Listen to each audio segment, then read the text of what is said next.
What's up guys, it's Kaisen here and welcome back to a Path of Exile tutorial. As usual, we'll start out with two rare items that we found. The first one is a tower shield, and this one has life and two resistances, which is a pretty good start. The life roll is relatively low, cold resist is okay, lightning is somewhat on the low side, and then we have physical reflect. So overall, not a bad item. If you don't have a better shield and you're already using a one-hander, then, this is definitely not bad. Uh, we did have a shield in here. I'm using it here right now. Um, Still, compared to the one that we already found, um, this Setter Tower Shield is way better. It's higher life, it has 3 resists, and higher armor. Actually, it has lower armor, but it's not a big difference. And it has 1% more chance to block. So this is not a bad item, and if you find something that is similar to this and you don't really have a good shield yet, you can definitely keep this and even use it if you have a one-hander. We don't need it right now, so we're just gonna get rid of it. This helmet has two two attributes on it, so there's strength and intelligence. Usually it is to have at least one attribute on an item is not bad, because depending on how much of an attribute you get, let's say you get 30 strength on one of your items, that might be worth basically one passive point, because if you go into the passive tree, you might otherwise have to spec into maybe prowess if you need strength, or thieves craft if you need intelligence. And if you have those 30 of the attribute that you need on one of your items, you save the passive point. So that could be really huge. But because on this item there's just two attributes, a bit of accuracy and a bit of rarity, but there's no life, there's no resistances, this item is not really worth keeping either. So let's get rid of the two of them. Okay, let's scroll out.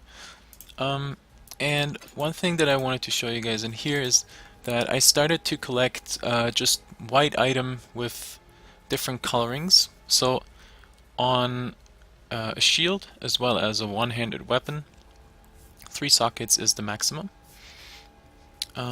So they all have the maximum amount of sockets. I don't care about the links because what I collected here is just for my offhand. So this is my main hand with the two-hander that we found last episode. And on my offhand, on my offhand right now, I just have a white saber with 3 green sockets, and because it has 4 red sockets, I'm using our good shield on my offhand as well. And let's say that I find a gem and it's a blue gem that I want to start leveling. I could just use this one. I get rid of one red here and just use the blue, so I can just exchange it straight away and be able to level exactly the gems that I want. So what I like to have is either on a one-hander or a shield, different colorings, so depending on which gems I want to level at that specific point, I can just switch it back and forth without too much trouble.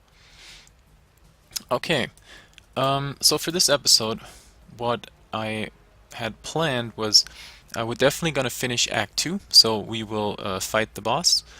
Before we do that, we will go back to our hideout, and this is more than 24 hours after the last episode that I record right now. So we already have dailies back up on our 2 masters in here.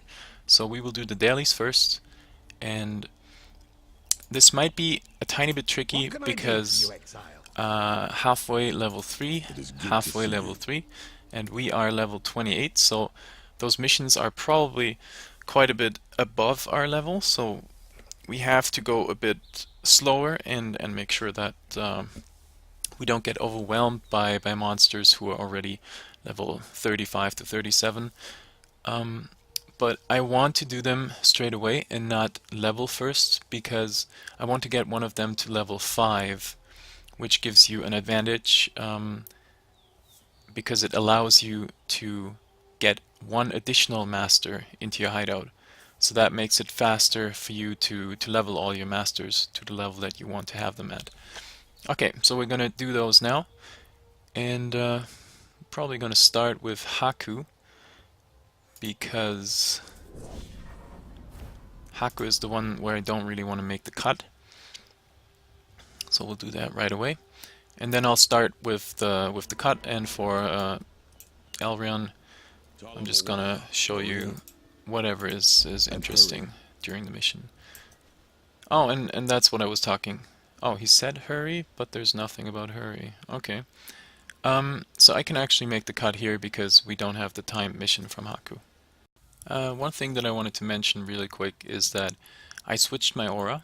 I was using Wrath before, but because we have such a high physical damage weapon, I am using Hatred right now. I have Hatred here, and if you compare it, Wrath is already level 6 and Hatred is level 1, and I still get more damage by running Hatred.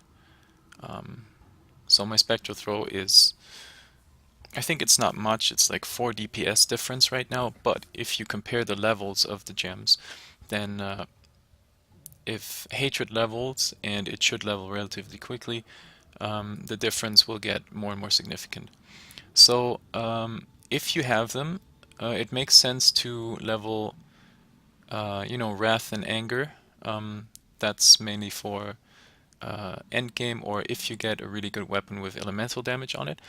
But for the leveling process, when you just pick up whatever drops, it makes sense to level Hatred as well, just in case you get a high physical damage weapon. Alright. We have Blight Rays here again as the totem enemy towards the end, and keep in mind that this zone is 9 levels above our zone, so it's quite a bit of damage coming our way, especially from the I mean, I don't even want to get hit by those, but this totem also, if it hits us, does quite a bit of damage. So if you're doing this, be really careful.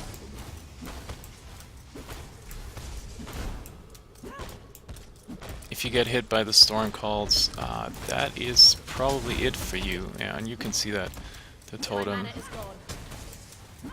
not that cool, not that cool. So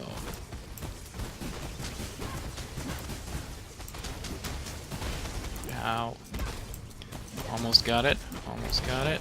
Here we go. Okay, we're waiting for the totem to disappear. Before we actually pick up the spirit.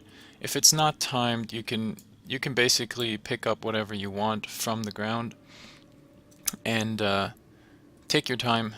And once you pick up the spirit, that's when you have to be quick and get out. Oh, okay, that's not good, because that is our worst resistance right now. So we have to be really careful. I have my finger over one of my pots just to make sure that we can chalk run right away if one of this comes down right on top of us. Wait, where is it? Oh, here. Okay. Alright, we made it. And he's already level 4 now. Sweet. So, again, once you get back, and it doesn't matter if you leveled or not, because you did the daily, you will check his stuff again. And with level 4, I think what changes at level 4 is that you have one identified item now on your master.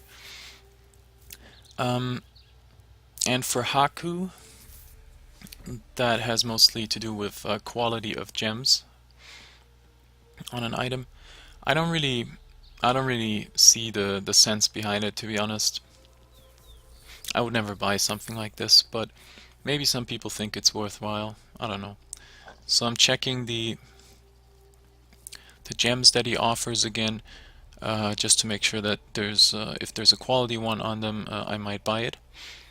Um, I don't think we have talked about these gems before, so we can do that right now.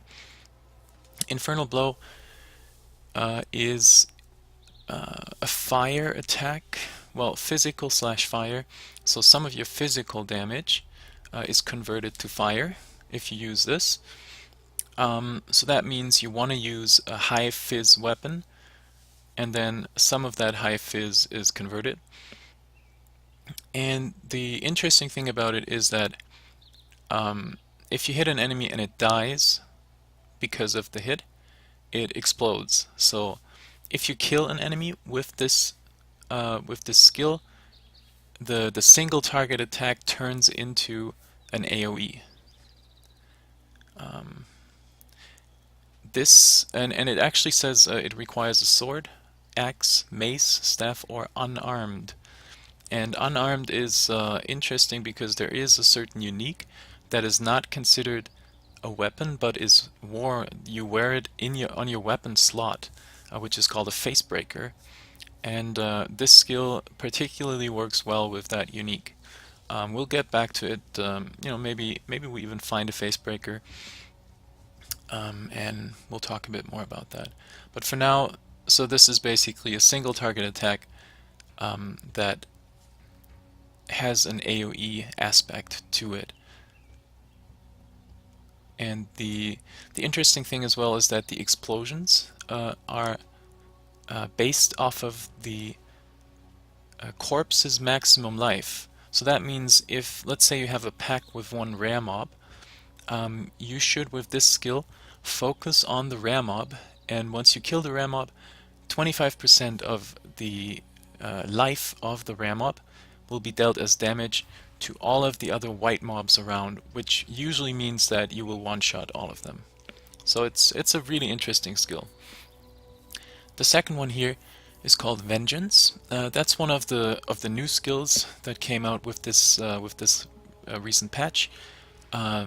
It's a new skill group in a sense, a trigger gem.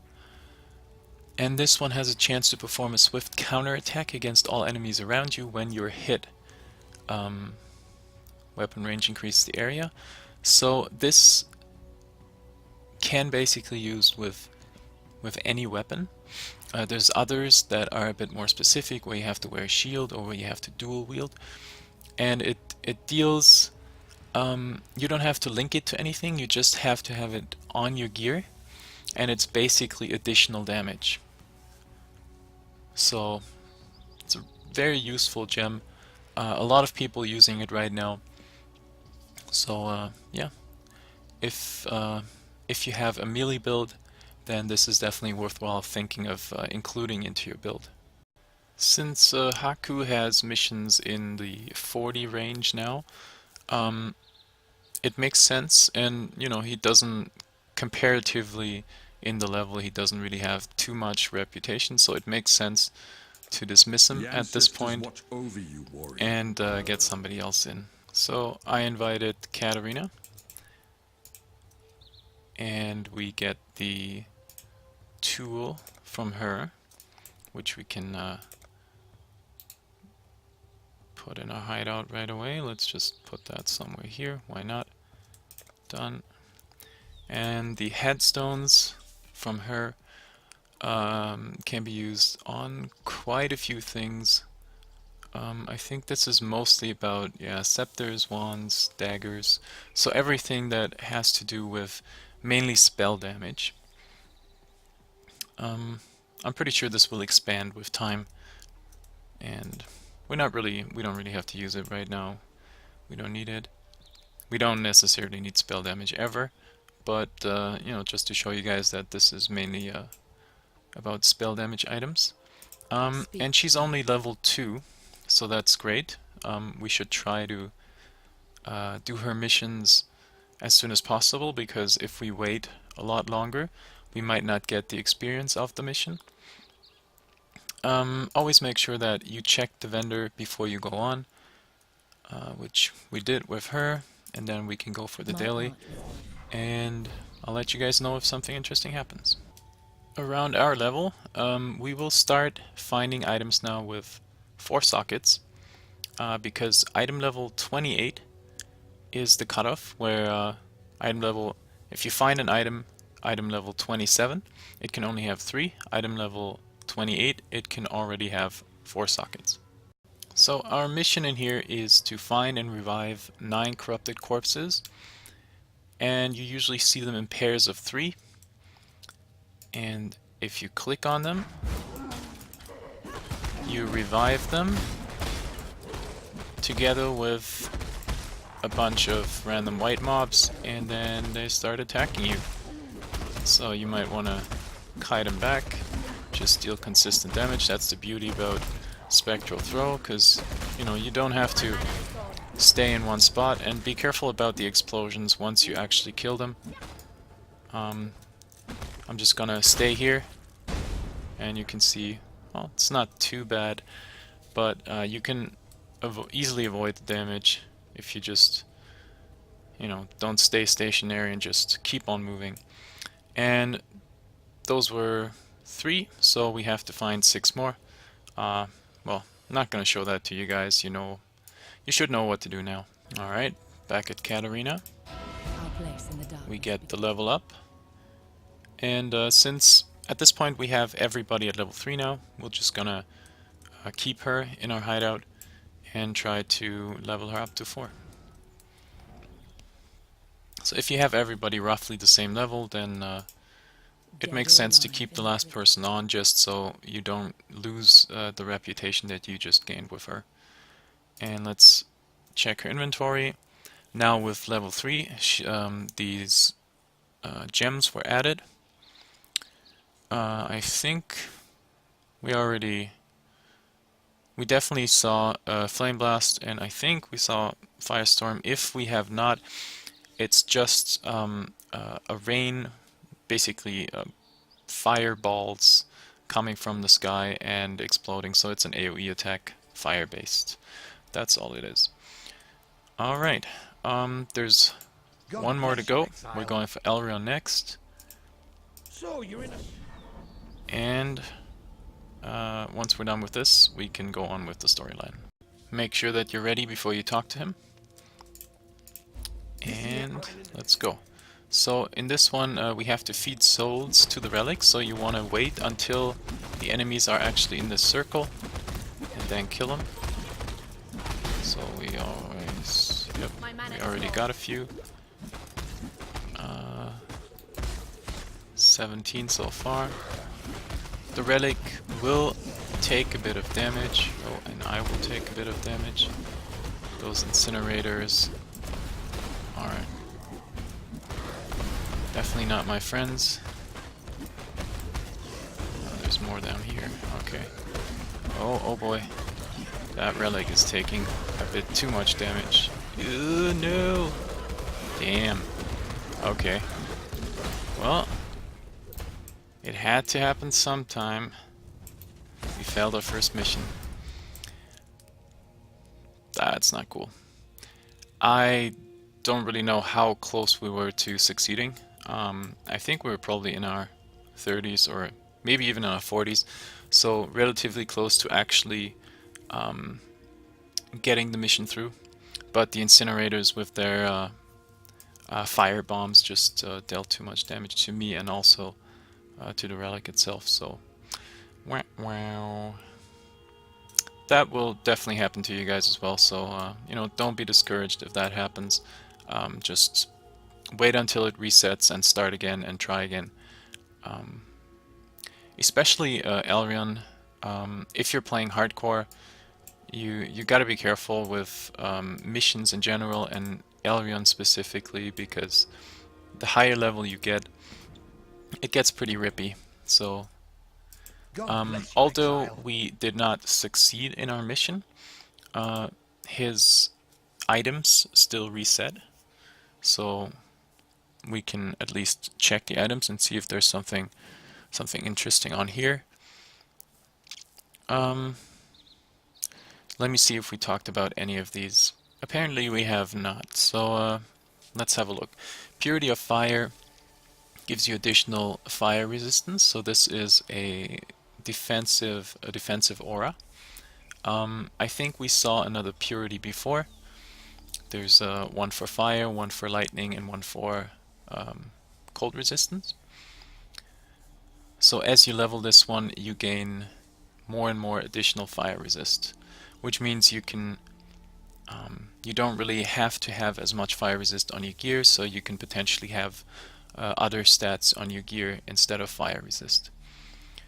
Righteous Fire is a very interesting skill, but also a skill that is somewhat advanced, and you have to know a bit more about the game to actually use it efficiently. So on one hand, it burns down enemies, so it's somewhat of a toggle on and off skill. You, in a sense, it works like an aura, but it is an actual spell. It is an attack. And once you have it active, it damages enemies, and the amount of damage that the enemy takes is it is directly connected with your maximum life or your maximum energy shield if you're going for an energy shield character. On the other hand, though, and that's what makes it quite tricky to deal with. It burns you as well, so you take even more damage than the enemies. So you can see enemies burn for 50% of your maximum life per second, and you burn for 90% of your maximum life per second.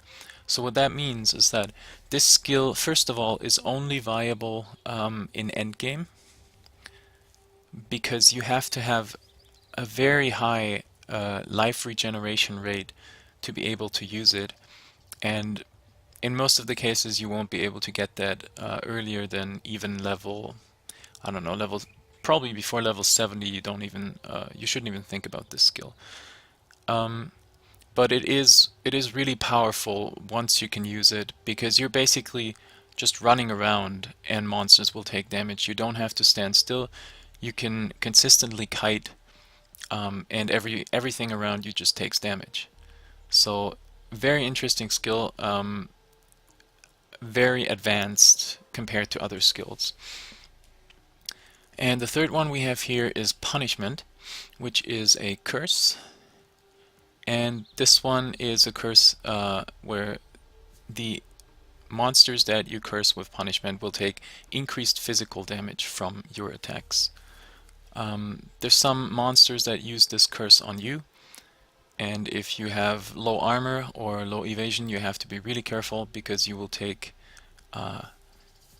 additional physical damage.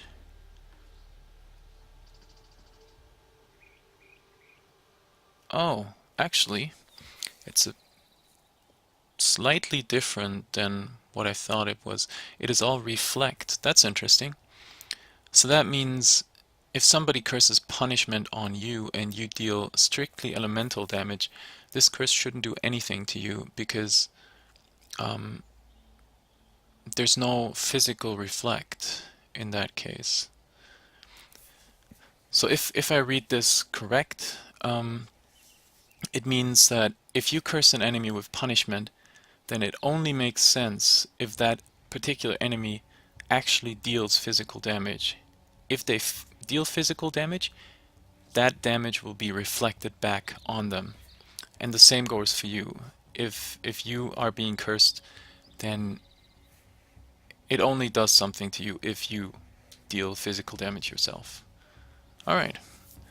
See, I'm learning something new every day. I haven't used punishment a lot, so I always thought it was just it diminish it, or it would diminish your basically your physical resistance in a sense, so you would be more vulnerable to physical attacks. But that's a bit different. Cool.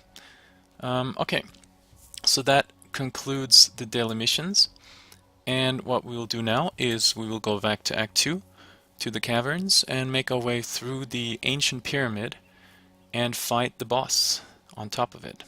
So I went back to the caverns level 2, and I just want to show you guys that sadly I haven't really found a lot of decent gear with good resistances on it. So I am pretty low actually on resistances overall. My lightning is okay. Keep in mind that the maximum is 75, so it could be a lot better still. My cold is pretty much non-existent, and fire is really bad as well. Um, if you guys have slightly better gear, or if you guys have gear at all with decent resist rolls on them, uh, I would even prefer resistances to life at this point. If you have a great life roll, maybe not, but especially this area and the boss as well are really how should I put it? There's a lot of mobs in here that deal elemental damage, and it could be any of those three. So I can't just tell you guys, well, try to max your fire resist and you should be fine. It's not quite the case. We can try to go in here. Oh, okay, that's actually chaos damage right there. But we will probably, yeah. So here we already find flame archmages. So that's fire damage right here. Oh, jewelers, nice. And on the way to the boss, you have to go through multiple levels, and you will have every kind of elemental damage on there. Okay, it's just fire in here, but maybe you open a door and there's fire again. Damn. Oh, this might be something else. Yep. Here we have a thunder mage. So here we get lightning. In this area it's mostly ranged mobs, so you can kite quite a bit of the damage incoming. I don't have my my projectile weakness on right now, so I can't really curse. But yeah, that's what I wanted to show you guys. Just try to get your resists up, and if you have somewhat low resists, be a bit careful. Oh, and if you find something like this on the ground, pick it up. Be a bit careful, because there's mainly elemental resistance coming, elemental damage coming your way. Let's just open this. Alright. I'm still not really using currency on these, because it's only level 25 in here. It's still too low level for me. And alright, I'll go from here and cut you guys back in if there's something interesting. Another reason why your resists should be high up is that you have some necros in here who cast different curses. This one is casting conductivity, so if I have those thunder mages around, I will have 40% less lightning resist, which could just be the difference between being alive and being dead. And right over here, and you can see it really prominently on the map as well, we have a staircase, and this leads us to the last area in Act 2, which is called the Ancient Pyramid. So you're always looking for a staircase like this, also in the Ancient Pyramid, which has multiple layers. We did level up, and this is the level where we finally get face acrobatics. So now we have 30% chance to dodge spell damage, which is great, especially in an area like this, where there's a lot of spells from range thrown at us. So that's awesome. That should make us quite a bit more tanky. And in this area we also have a lot of totems. Here's one where allies regenerate life. And this one is interesting because it makes it so any monster that is within a certain radius from it cannot die until you kill the totem. So if I go for this guy, I can hit him as long as I want. I can't kill him. He's at 1 HP right now, but I can't kill him because this thing is still here. Once I get rid of it, he'll fall directly. So this can be really tricky sometimes if it's like a narrow corridor or a room where you have to go through, but this totem is in the middle, so every mob in this room can't die. Um, you can you can also have this on rare monsters, which is even worse. With the totem, it's stationary, so you can always try to get some of the mobs to move out of the radius, out of the range, and then kill them there. If it's a mob, the mob will probably come along with the monsters. So in that case, you definitely have to focus that rare mob first. And once you killed him, you can kill all the rest. We found a normal strongbox in here. I'm gonna check out what it is. That's actually really interesting. So this strongbox contains items that have an additional socket. Um, this is uh, the higher level you get, the more interesting this gets, because at some point you can get 6 socket items, and they 6 socket items can be used for a vendor recipe that is quite profitable. Right now, what level is this zone? 26. So we usually could have items with 3 sockets drop in this item, drop in this level. So with this additional socket, we have the chance to get, at best, a 4-link item. And it casts a random curse when activated. So that's it can potentially be dangerous. It's a bit of RNG involved. We could have elemental weakness on us, or we could have enfeeble, so we don't deal as much damage. Or especially for spellcasters, it's tricky because there is one of the curses that basically prevents them from casting a spell for a couple of seconds. So just be a bit careful with this kind of mod.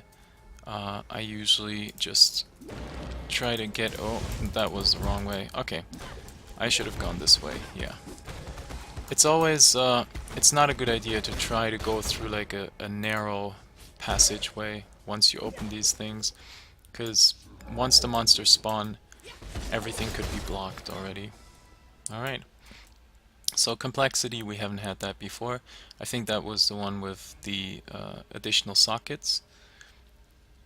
And so for example, without the additional mod, this shield apparently would have had 2 sockets, and now we have 3 sockets on it, which is the maximum. And here you can see the 4 sockets in a zone where usually you should not be able to get 4 sockets. We found the next staircase, and if you click on the staircase, there's no load screen, which means that, and you can move your map around, and you can see the area that you went through is still on the map. What that means is that the different levels and those different just going up the stair does not mean you are entering a new area. This is all one and the same area, which is important to note, especially when it comes to masters, because let's say in this area in the ancient pyramid you encounter Torah, and Torah has a mission for you, and that mission could be to find a den with corrupted monsters, or to just find corrupted monsters, somewhere on the map and kill them. Those monsters can be anywhere on any of those levels. So that means if you see Torah somewhere here, let's just say she's right around here, and you clear all of this area, you might not find it. You might have to go up the stairs once, twice, and look there. So that means the area that you have to search for a master mission is a lot bigger. takes a lot longer, and also the way back and forth between the master and the actual mission is longer. That's why I'm not a big fan of doing master mission in areas where you have multiple um, multiple layers of the same level or of the same area, because it takes up so much time and it's so much harder to actually find what you're looking for. Wow. Okay, 1 second ago I was talking about it, and here we go. This is exactly what I was talking about. So this is the Torah mission, and we found the den. Now, somewhere, maybe not on this particular level, but somewhere in here is Torah. And once I find her, we can check back, and you guys can see how far Torah and the mission object, how far those two are actually apart. Not the best example of what I was talking about, because I found Torah on the same level as the den. Um, but as I was saying earlier, Torah could be over here somewhere on another level, and the den still be here. So just keep that in mind. And I have a certain pack yep, of vermin and the den. That's pretty obvious, and we'll go for it. In this den we have snakes. I don't think we've seen them before, and those ones have extra projectiles, which is particularly dangerous. You can see that I can just stand here. I have a grace period. Every time you come into a new area, you have, I think, 20 seconds maybe grace period where you can't be damaged, and mobs don't really see you. And now it's over, and now I get attacked. Now, they deal chaos damage, they're curse immune, so even if you have a defensive curse like Enfeeble, it's not working on them. They have bleeding, which is dangerous in itself. So, you don't want to run away from them if you have the bleed on, and extra projectiles, especially with those guys, is dangerous because they already deal quite a bit of damage on their own without the additional projectiles. So let's just quickly get rid of that guy. Hatred leveled. I take this. So we have how many? 10 in here. Oh, that's not too bad. Just That would only slow me down. okay. We'll definitely grab that. Just want to kill the rest in here. I think they should all be of the same type. This one seems to be a bit different. I don't know if it fires as well, because usually it's a combination of the ones with that shoot the projectiles, and then you have some that have an attack that is similar to Incinerate, so it's more of a fire-based attack.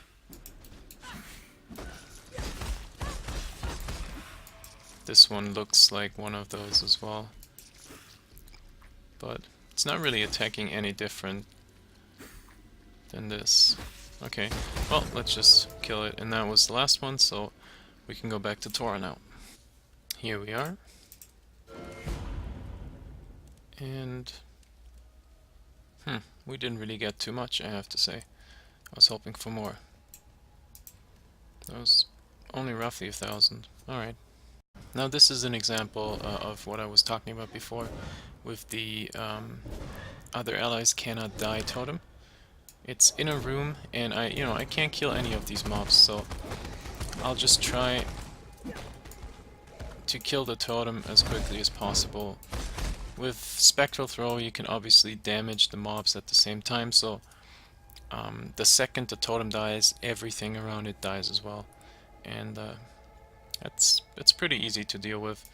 If the monsters are really dangerous, then you just have to get them out of the room and kill them one by one. Okay, so we made it to the boss. The last set of stairs, you see that it shows the pyramid apex. And if we go up here, we are in this big room. And there is some sort of exit right here, but it's closed, so we can't go through. The only thing that we can do is we can touch this altar, and what that does is we would use the apex that we got from the bandit quest and put it in. And that's what will activate the boss, and we will do that in a second. I just want to go over offenses and defenses for this fight, just to show you guys roughly, you know, what I'm at 930 life and 30 energy shield, which I guess you could count as life, so roughly 1,000 life. I have 260 DPS. Oh, well, that's not what I'm gonna use. So let's look at our double strike DPS is 470 right now, and spectral throw is 115. In terms of defenses, I pretty much have no armor. I have quite a bit of evasion, 36% chance to evade, on top of you know, things like acrobatics and phase acrobatics. Especially acrobatics will be important for this fight. In terms of resistances, I said before, I haven't really found good rings or good gear with resist on it, so I am doing this fight with really bad resists. I will switch one thing around because I want to show you guys something in particular, one attack that the boss does, and for that I will get rid of this one. Oh, that's not good. So apparently I cannot. Well, we'll just have to see if I survive it or not. There's a fire-based attack that the boss does, and I wanted to show you that one and how much damage it deals if you actually get hit. So I have 25% fire resist. I'm not sure if that is actually enough to survive it. We'll see. It's softcore, so you know I can test a few things here. I pretty much have no cold resist, but that's not a problem. You don't really need cold resist for this fight. What you should have as high as possible is your fire resist and your lightning resist. I would say, well, yeah, just try to get them as close to 75 as possible.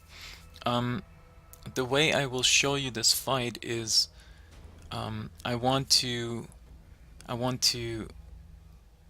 emphasize that this is one of the, I think it's one of the best fights, simply because it's all about mechanics. It's all about how well you use mechanics and how well you can dodge damage, because in this fight it is possible to almost evade all of the damage that comes from the boss. And yeah, I'll try to show you how. So once you're ready, you put the apex in, and you can see that stuff happens. Kill the Vaal Oversoul, that's your new quest. And you can see that this the apex that you put in activated some sort of machine, and that's coming out of the floor right now, and that's the boss.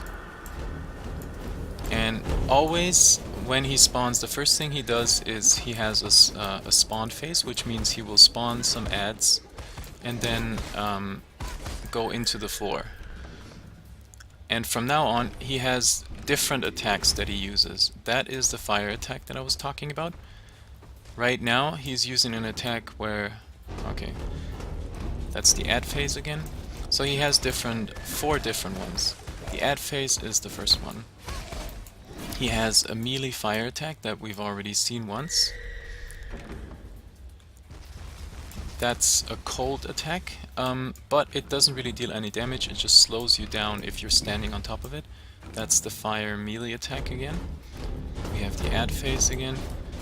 I'm just gonna run around until I can show you guys all of the different attacks that the boss does. And as you already notice, that's a lightning attack. I'm evading pretty much all of the damage. So the lightning attack is 3 times. 1, 2, and 3. And if you're running around the boss, it is... if you're standing still, you will get hit. And if you get hit, you will get shock stacked as well. So let me stand still. See, now I got a shock stack on me. So that means the next time he hits me with one of his beams, it will deal 50% increased damage. So if you're standing still and you eat all 3 of them, chances are you die. So you should always be moving during this fight. This is the last one where you can see there's just stones falling from the ceiling. This one is physical based. So if you get hit, it deals physical damage to you. So overall you can see you have the melee attack, which is fire based, you have a lightning beam attack, you have ads spawning, and some of them deal chaos damage, and you have a physical attack. So this boss deals pretty much all kinds of damage. But as I said before, everything can be evaded, which I think is just great, because that makes it so this boss, the more skilled you are, and the better your mechanics are, the higher are your chances to beat this boss. So now, one thing that I wanted to show you guys is the melee attack, the fire attack, and if you don't... okay, let's kill those again. The ad phase is obviously good because it refills your flask charges again. One last thing before I kill the... yep, let's get hit. Oh, I wasn't hit? Okay, I want to get hit by this once, just to show you guys with, I think it's roughly 25% fire resist, how much damage it deals. So what you're supposed to do, especially if he comes up out of the ground, just circle him. If he does an attack, and it's an easy one, attack him, circle again, you can go in for attack again, and now kill off the ads. He will spawn at different points depending on where you are when he comes up. So he could be in one of the corners, which is like a really annoying thing, because you can't circle him anymore. So if that's the case, be a bit more careful if he comes up right here, and wait until he's back in, yeah, back over here again. Damn. So many ad phases. I just want him to do this one attack. Come on. Nope, that's not the right one. Dealing some damage. Yes. Okay, well, that was actually less than I expected. So that's basically half-life. I took quite a bit of damage. It was less damage than I expected. But you can see that his so-called Vaal smash deals a significant amount of damage. Alright, so that's all the mechanics for this fight. As I said, always be moving, keep circling. Now stuff from the ceiling falls. Whoops. Now you start moving again so you don't get hit by the lightning attacks. Go in, deal a bit of damage. Now you can easily evade these smashes. If he's going, just go through him on the other side. That's like the fastest way. There's a lot of people who, if he's doing it, are trying to evade it by running away from him and then still get hit, because it's a longer way to get away from him than just running basically into him and on the other side of him, you know. So that's basically all there is to this fight. It's really, really mechanically based, as I said. And once you're following these simple rules, there's nothing really that can happen to you. In later difficulties, you have to use a certain flask to make sure that the rocks falling from the sky don't deal too much damage from you, exactly what's happening right now. But for now, that's all you have to know. And although I took my time fighting him, and he had a lot of opportunities to actually damage me. The only time that I really took damage was when I Spread the myself word wanted amongst your to, kind, nightmare. just to show you You're guys not what welcome in happened. my world. So keep that in mind. Everything can be avoided with this boss, and once you kill them, congratulations, because you just managed to successfully go through all of Act 2, and now you can go through here to the city of Sarn, and that's the beginning of Act 3. Back in the city of Sarn, before we end this episode, we will try to get to the encampment in Act 3, which is really easy to find. You're just going through here. You have some undying outcasts. Nothing really special about them. They use melee attacks. Well, they use one special attack. Let's see what this is. Powerful crits, but Back into the ground with you you. can easily kill them. So, lightning arrows on those archers.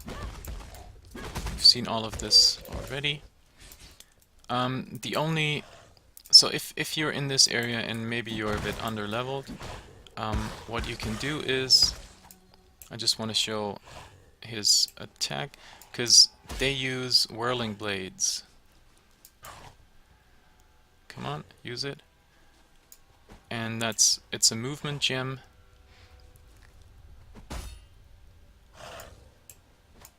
I'm pretty sure it is outcasts who use it. Okay, we have a few more. Let's see if one of them does it. Nobody? Maybe it's the same guys, just in a different zone. No, I just saw it. Okay, he was doing it. There we go. That's whirling blades. So it's basically a movement gem where you can quickly go from one place to the next while kind of going through an enemy. And if you go through the enemy, you deal damage at the same time. There we go. Now let's just kill him. If you're underleveled in this zone, this is a really good zone to get some levels, because it is very quick to farm, very safe to farm, as long as you stay towards the western edge of it, or the southwestern edge, I guess. So if you stay close to this side here, it's really safe. As soon as you go in the other direction, there's a chance that you run into the zone boss, and the zone boss can be quite dangerous depending on what build you're running. He mainly has physical damage, and you can see here we have the Sarn encampment. So that's the encampment that we were looking for. We have vendors in there, same as Act 2 and Act 1. But before we do that, I just want to show you the Act boss and show you what exactly he does. Let's get the chain belt. Okay, let's get rid of all of these mobs. So the mob density in here is pretty good. That's why it's a good zone to get some levels. And the mob types in here are pretty easy. Oh, and here we have, so this is the boss, Perpetus, and what he does, he throws a trap. Here we go. So he throws his trap, and this trap is a bear trap. And as we've seen before with bear traps, they deal physical damage quite a bit. It's a single target attack, and they also make it so that you can't move for a couple of seconds. So you're basically trapped, as you should with a trap. And this other attack that he has is EK, Ethereal Knives, is also a physical damage based attack, projectile attack, and in combination it's quite dangerous, especially if you have low armor or low evasion, because if the trap hits you, you can't move. Oh, I'm very surprised that I actually could move there right now. Come on, hit me with your trap. And he uses whirling blades as well. Come on, trap, trap, trap. Okay, running in the trap, I can't move. And now, once he's close, he's attacking me with his whirling blades, which is dealing quite a bit of physical damage. Yeah, so you can see that I'm taking quite a bit of damage. So with him, you should try to evade the traps. Don't get pinned down and just keep moving and deal damage to him. Even after he's dead, some of his traps are still lying around, so if you're on low health, definitely chug a potion before even moving, because, you know, if you're on low health, you might still die from one of his traps, even though he's dead already. Okay, so that's all I wanted to show about this zone. There's not much more to say about it. Really good zone to level. And once you got through it, the entrance to the encampment is always to the bottom left, I guess, of the area. And here we can join the Sarn encampment. And now, the easiest way now is escape, go to character selection, and lock back in, because then you're in the middle of the town. If you don't want to do that, if you want to enjoy the view, you can go this longer road or longer route and, you know, see this beautiful, beautiful layout of the city, because you not too many frames that I have right now, but you have to go all the way around, and this is basically where you would end up with relogging. And now here you have a couple of quest givers. You have Krieger over here. You have Maramoa here. Goodbye. You have Leo, Master of the Arena. He is a PvP master. So his daily missions are just PvP related, and everything he offers is mainly PvP related. So if you are interested in PvP, you might want to do his dailies. I will not do his dailies in this tutorial, simply because PvP is pretty straightforward, and I'm not too interested in PvP, I have to say, personally. You can even build or create characters that are level 28 right now for low-level dueling if you want to. So, you know, you have all the options open. I'm just gonna say hello to him. I will invite him to my hideout. He does not count as a master in terms of the size of your hideout. So if you can have maximum 2 masters in your hideout, you can, on top of that, have Leo in your hideout. That's why I just invited him in. And then we have Hargan here. He's one of the vendors. He's the one with weapons and armor. You might notice that the second vendor for mostly jewelry is not here yet, because she is part of the first mission that we get. Clarissa is the vendor, and she is missing. So that's the first thing that we're gonna look into, and try to find Clarissa and the other guy, Tolman, as soon as possible. But for now, we're gonna end the episode here. So we made it all the way to Act 3, to the 3rd town. I hope you guys enjoyed the episode. We'll try to progress in Act 3 in the next episode. Please give the video a like if you enjoyed the episode. Subscribe to my channel if you want to support me personally. And I'll see you guys next time.